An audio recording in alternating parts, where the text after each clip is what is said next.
नानी उम्र में गो हो गेल खेल रे भाई। नानी उम्र में गो हो गेल खेल रे भाई। छौड़ी चक्कर में हम तो गेली हल जेल रे भाई। छौड़ी चक्कर में हम तो गेली हल जेल रे भाई। तोड़ी दिल कई दिल हमरा हो गेल फील रे भाई। तोड़ी दिल कई दिल हमरा हो गेल फील रे भाई। छौड़ी चक्कर में हम तो गेली हल जेल रे भाई। छौड़ी चक्कर में हम तो गेली हल जेल रे भाई।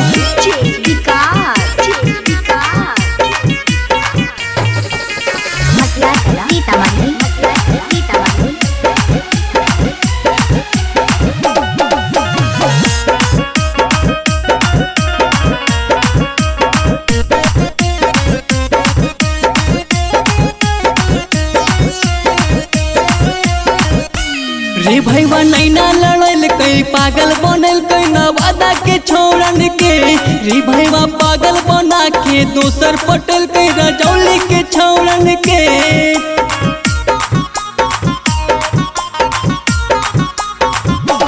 रे भैया नैना लड़ल कई पागल बनल कई नवादा के छोड़न के।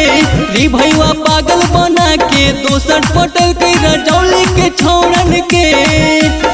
गया वाला छोड़न सभे देते ओकरा रेल रे भाई। गया वाला छोड़न सभे देते ओकरा रेल रे भाई। छौड़ी चक्कर में हम दा गेली हल जेल रे भाई। छौड़ी चक्कर में हम दा गेली हल जेल रे भाई।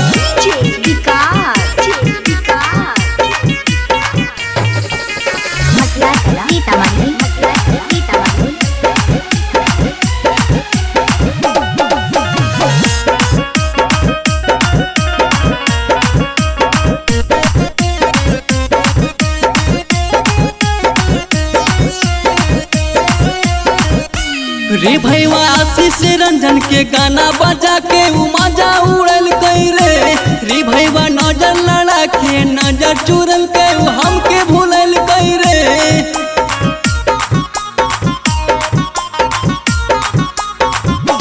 रे भैया आशीष रंजन के गाना बजा के मजा उड़ल कई रे।